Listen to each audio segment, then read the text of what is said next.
Is the Kontrol MK3 a good Ableton Live controller? I'm gonna show you what the workflow is for making beats in Ableton, so we're gonna see what it can and what it can't do. And at the end of the video, I'm gonna list all the features that I wish would be added to Kontrol MK3 in terms of Ableton control. And we're gonna see whether any improvements have been made over the Komplete Kontrol MK2 in this regard. Let's get into it right now. First of all, make sure that you go to Ableton Live's Preferences, link MIDI Tempo tab, and you need to have Komplete Kontrol S MK3 enabled as a control surface. Input should be Kontrol S MK3 DAW and output should be the same. So if you have everything installed correctly, if you have the latest versions of everything, this is the only thing that you need to make sure that is enabled, the control surface in the Ableton Live preferences. So let's first do a quick overview of the Ableton Live control features. You got the DAW mode where you see the mixer with mute.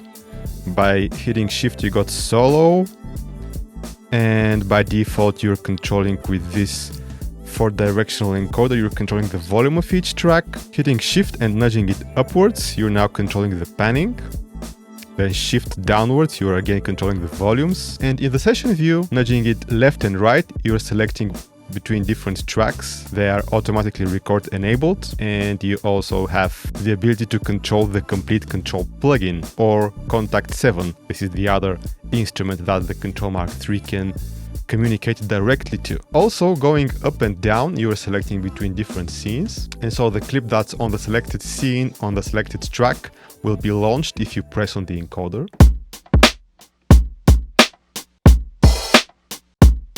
And if you want to launch a whole scene, you go all the way to the right to your master track. And now you can launch a whole scene just by pressing the 4-directional encoder.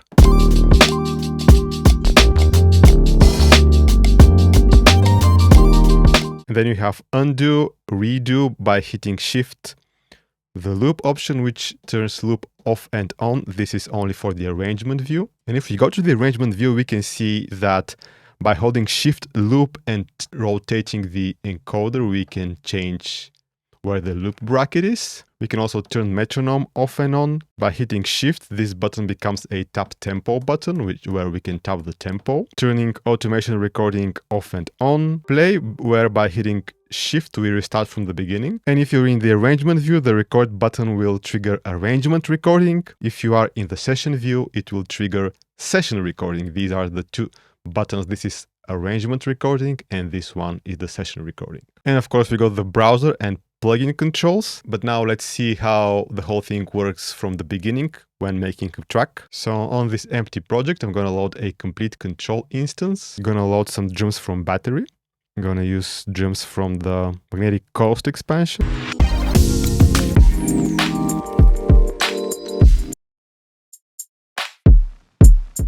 So one thing that would be nice to have would be to be able to at least set the volumes of each drum in battery. So these knobs don't really do anything in battery currently. Hope they update this. Let's turn on the metronome and record a drum track.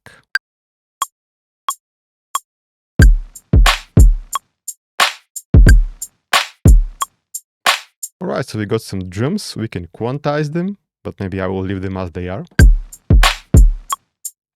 No need to quantize. Let's load up another instance of Komplete Kontrol. And I'm just gonna scroll to the loop category. I'm gonna look for a percussion loop, maybe from Drift Theory. With type, we select percussion.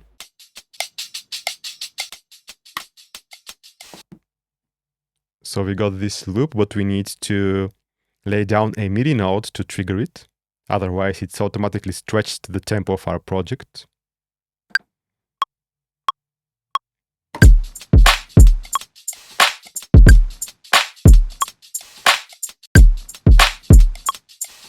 And we can change the pitch of the loop without changing the tempo. I would generally prefer to use Ableton Live's audio tracks for this because I've got more options for manipulation.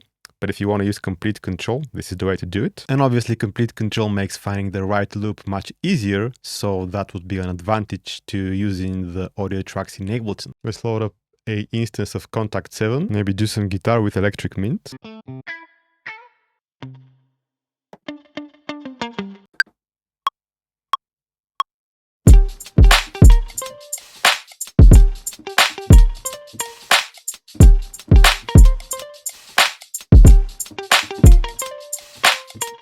another instance of Komplete Kontrol. Gonna load up a Rhodes piano from Launch Lizard.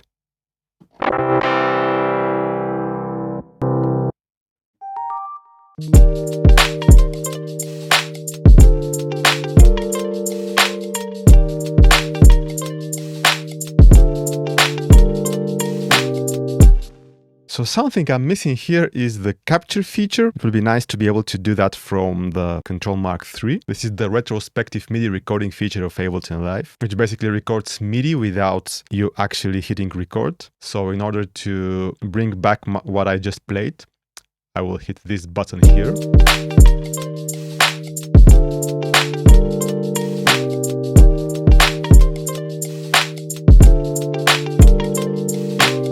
Now, another thing that I would love to see added to the Ableton Live script for Kontrol MK3 would be control over the native Ableton devices. So if I load a preset from my Synth-Hop Essentials pack, I want to load this bass sound. I can play it just fine, of course, but it only shows this default MIDI template. It doesn't have the automatic control. It doesn't map the controls of the Ableton Live rack automatically to these knobs, which should be fairly easy to do, so I hope Native Instruments add this feature to the Kontrol MK3.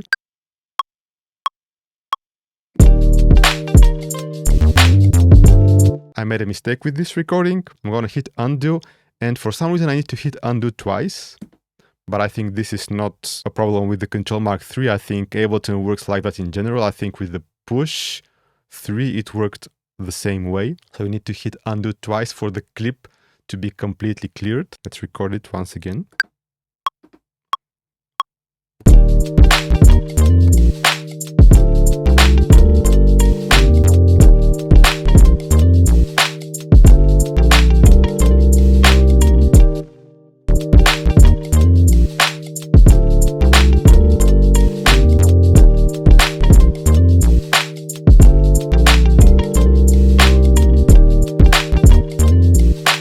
Gonna go to the DAW control to adjust the volume of the mixer.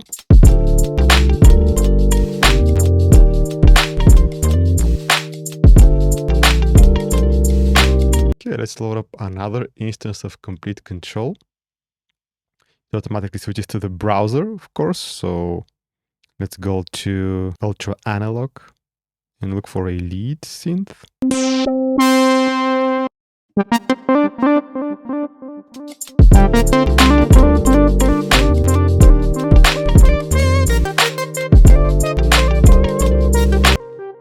If we go to the plugin page, we can increase the delay amount, turn down the gain, brighten up the timbre of the synth.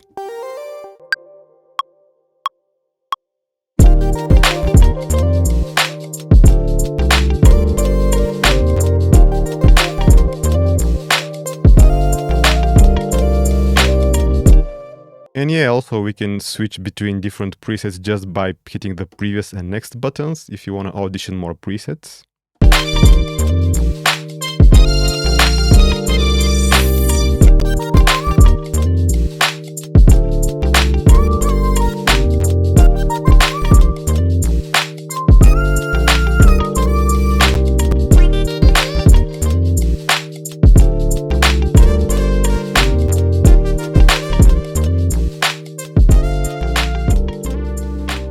So is the Kontrol MK3 a good controller for Ableton Live? I would say it's pretty good, although there haven't been any new features added. When it comes to controlling live, the workflow is pretty much exactly the same as it was with Komplete Kontrol MK2, which includes the budget A series and M32. And don't get me wrong, this is a pretty solid workflow, especially considering that this keyboard isn't made only for controlling live. And while I don't expect it to be on the level of something like Ableton Push, the MIDI recording workflow can be enhanced by enabling us to use the capture feature directly from the keyboard, and adding device control for the native Ableton devices is very necessary. Otherwise, look at this nice big display. Wouldn't it be nice if we got some visual representation of Live's devices and maybe even the session view clips? Let me know what you think down in the comments, give the video a like if you enjoyed it, and I will see you in the next one.